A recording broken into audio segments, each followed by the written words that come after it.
Morning, everyone. It's good to see so many of you here. And I see a number of you who attended at least one of our teaching scholarship circles last semester on the same topic. And I also see some new names, so that's good. I'm Jillian Báez. I'm an associate professor over in the Africana, Puerto Rican, and Latino Studies department. And this is a follow-up to that teaching scholarship circle that we did looking at and thinking about how our students have changed since the pandemic. So many of us had noticed some shifts in the classroom, but we hadn't quite figured out exactly what was going on.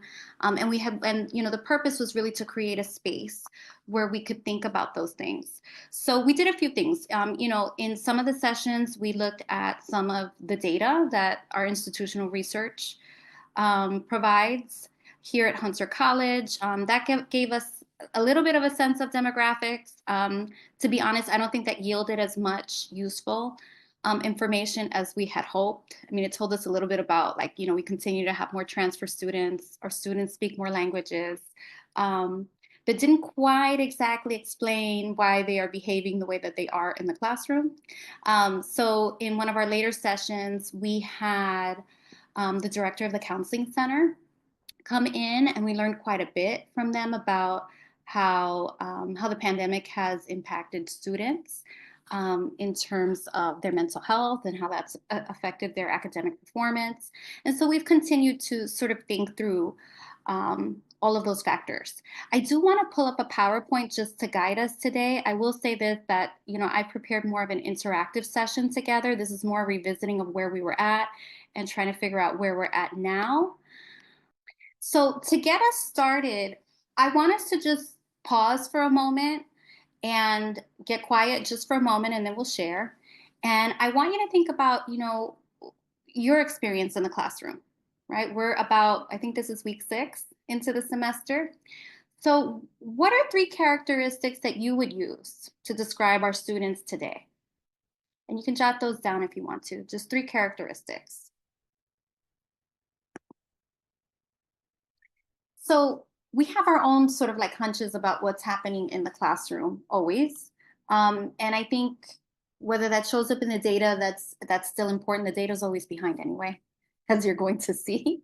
But what I did this time around is, and I'll put this in the chat box, the links for this.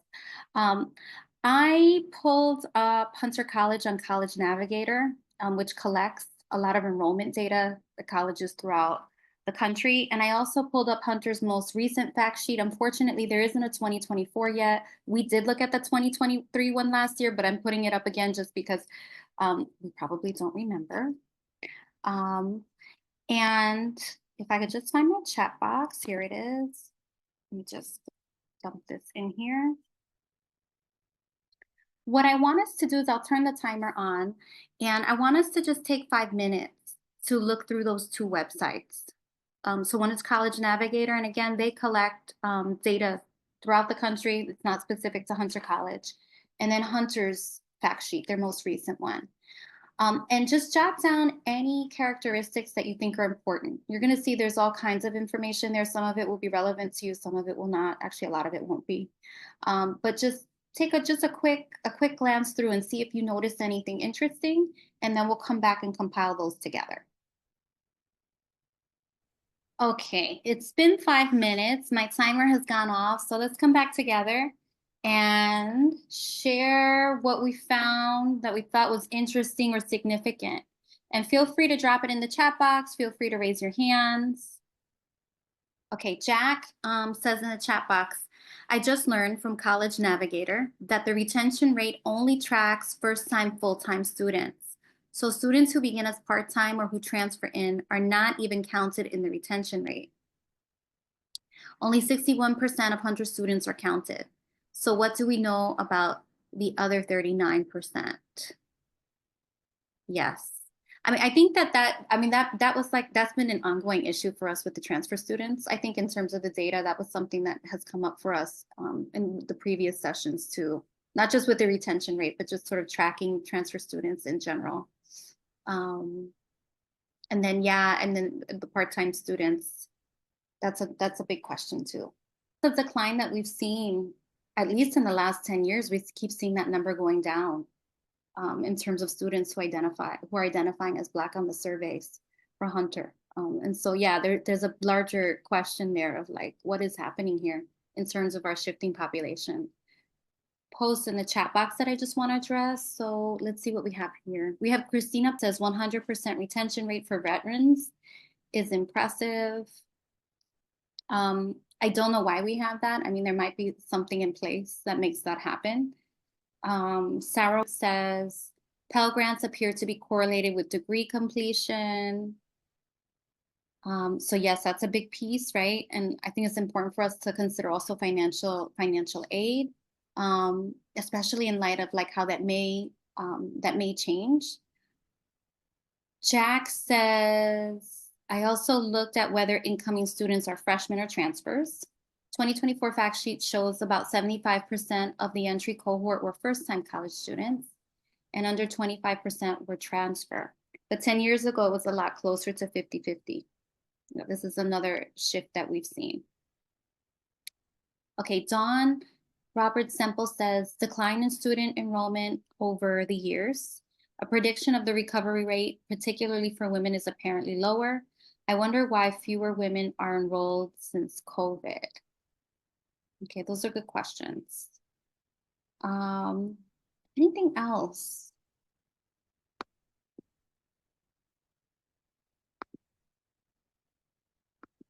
Looking to make sure I haven't missed any hands. Okay.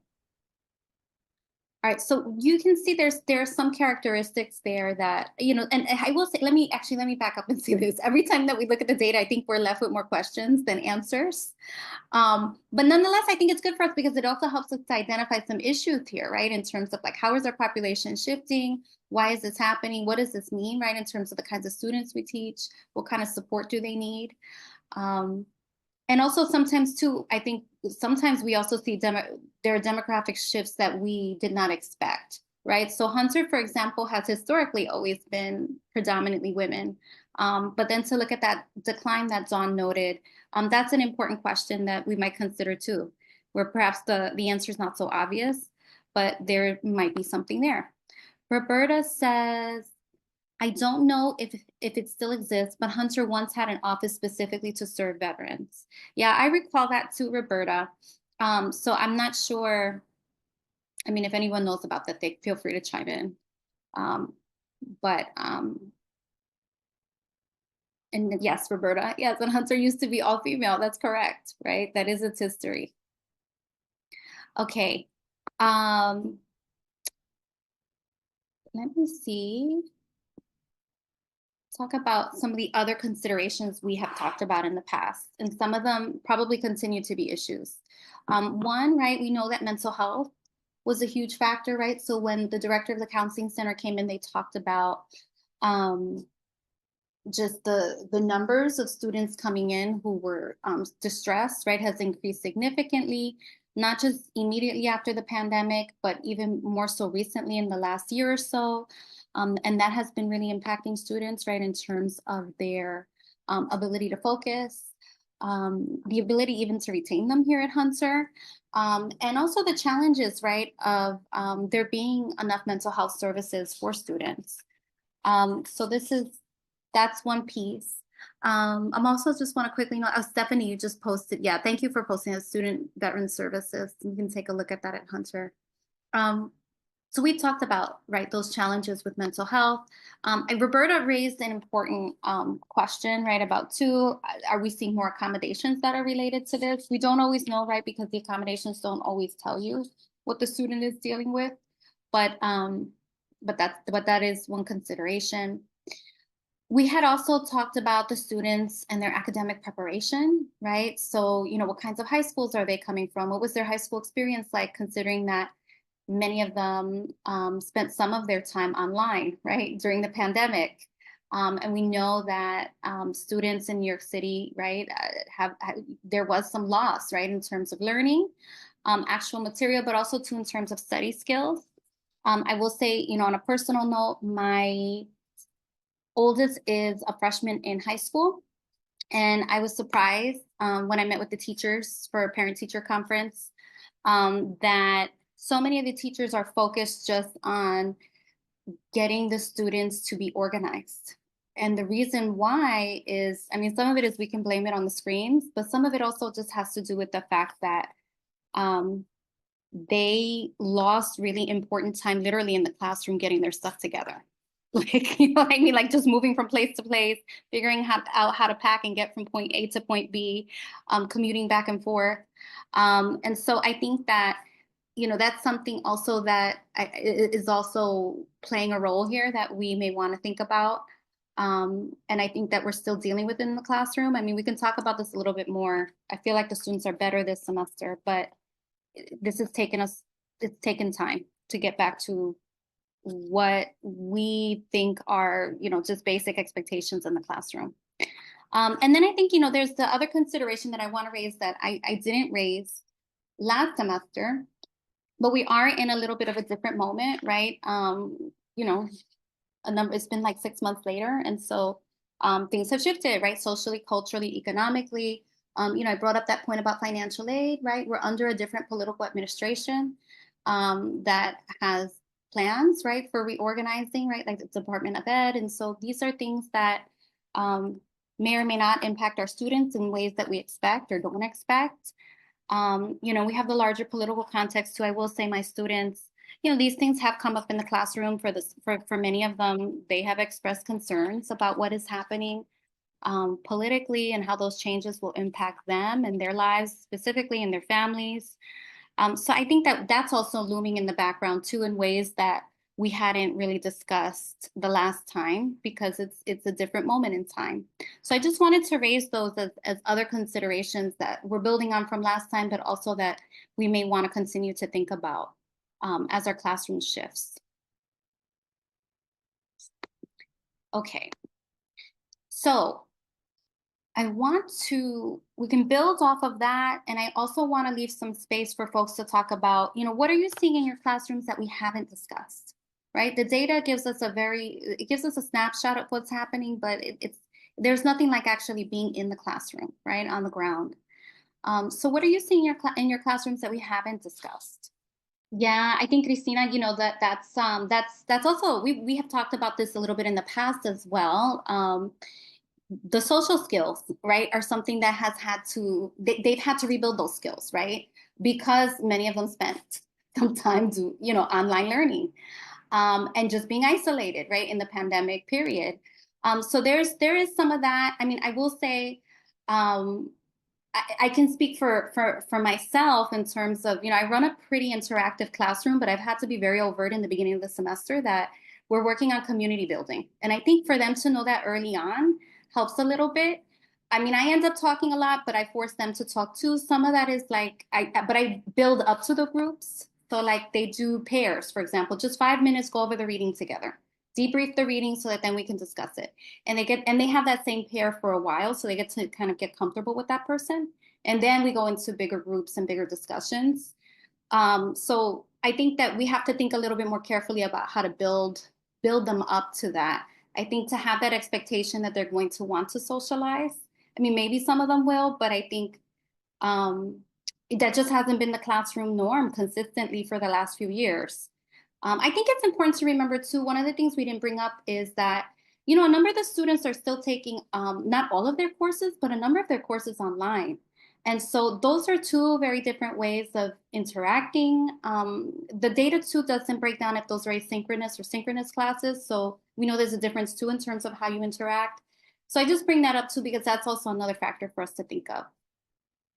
I mean, I think that, you know, so many of these issues, it's important for us to be aware of them. Not all of them will be able to address as individual instructors, right? So, I mean, we can try to build the best classrooms that we can in terms of trying to get the students to engage more, trying to provide like a distraction-free environment as much as possible while they're there, teaching them, right, some of these social skills and organizational skills. This is an aside, but like I'm one of those professors that I teach them how to organize their time. Sometimes I'll put up a weekly schedule and tell them like you need to figure out where you're going to study. So map out where your classes are, map out your work schedule and your other responsibilities. And then whatever pockets that are left, those are the times that you're going to have to do your work. I will be honest, that shocks them, and that's when they realize that they're taking too many classes. But I do think that they need to, they just, so many of them, those skills, I don't even know if they weren't taught, but they need to be, they need to revisit those skills. I think on a regular basis to really be able to organize their time in a different way. And then another piece of, so some of this is under our control, and I think some of it is beyond us, right? It's generational, it's cultural. I know we've talked about too many, for many of us, I know this is the case with myself. My classes are also just too large. I know that if some of my classes were smaller, it will force them to interact and engage in ways that they don't when it's so large. But we manage all of those things. And these are things that we constantly talk about, right, at ACERT, right? How can we manage this in the classroom, and what's in our control and what's out of our control? Yeah, I mean, I think some of that too, Darlene, is there's also different expectations. I know we've talked about this in the past, right, in terms of you know, how it being acceptable, right, to be late on a regular basis, or like turning 2 hours late to a 3 hour class is very late, right? That's not 5 minutes late because the train ran late. That's a whole other thing. But that and the expectation that they would still pass and do relatively okay in the course, right? I think that those we've talked about that before, right? Like, why is that expectation there? Um, yeah, so that's something that continues. Semi-reluctant to mention this, but students now have nearly unfettered access to AI, which potentially changes how they interact with everyone and everything in school. Yes, that's a that's a huge issue, Jack, and I know we've explored that in a number of spaces here at ACERT. But yes, right. So AI, in terms of, I think not just doing their assignments, because I think many of us, we get concerned about them plagiarizing, but also to just in terms of like, where are they getting their information from and being able to use AI critically. Yeah, I think that there's so much that we have to communicate to them, right? I think that part of the issue too is I think we come in assuming that they have the same expectations that we do, and that we're on the same page about what matters and what doesn't matter. Um, and I think that we can't make those assumptions. For me, that's kind of sort of the one takeaway, right? Is I cannot go in assuming that we're on the same page. And it might be like a constant discovery process, because I think that, every semester is a little different. Every year it's a little different, right? We have a new freshman class coming in, or students returning back to school. And, and things have happened in the world, right? Or in education that have impacted, right? What they're coming in with. And I think we have to kind of listen, but then also communicate and notice, right? Observe, which is what we're doing today, but then also communicate, what it is that we're thinking and expecting. Because I just feel like so much of that is out of alignment. Two big questions. And the first one, there's a lot there. There's the larger question of, like just the shifts in curriculum, and what are students going to opt for, and what, how does that change values, right, around foreign languages. Many of us know the tremendous value of learning foreign languages, right? Things that the phone right? I mean, they're just right. When you learn a new language, you learn like another way of understanding the world. The AI can do a lot, Jack, but it can't really give you that other sort of right, like worldview that happens, right? All of those things that happen in your brain, right, when you learn another language. Um, so yeah, there are major questions there in terms of that first question that Roberta brought up, and then with the second, I don't know. I haven't actually seen a lot of concern in my classes either. I don't know if students are already receiving services that they need. I will say that CUNY, we complain a lot about CUNY, but I think that they were on top of some of those issues and putting out those resources early on. So I don't know if that's part of it, or it just has to do with just the students that I have. I just happen to have sets of students where that's not a concern. Um, I mean, in some ways, it's very strange. My students feel more focused this semester than they have in previous semesters. And I don't know if that's the adrenaline going because of the moment, or if just, I don't know. I just don't know. But I'm sure other people have seen some concerns. Let's see. In the chat box, Sergio says, no, you haven't seen concern among your students either. Okay. Cristina says the weak/tepid general response is widespread across all societal sectors. Yeah. Yeah. So it's not just, that's not just an issue here at Hunter. Okay, doing another time check. Okay, Julie, I'm surprised you haven't cut me off. We have 1 minute left. So I'm going to close up here. Thank you so much to all of you who attended today. I hope this was helpful in terms of thinking about, what is happening with our students. I know that we have not addressed all of the problems that we raised, but I think at least to have some awareness and at least a few tools to take with us. Hopefully that was helpful.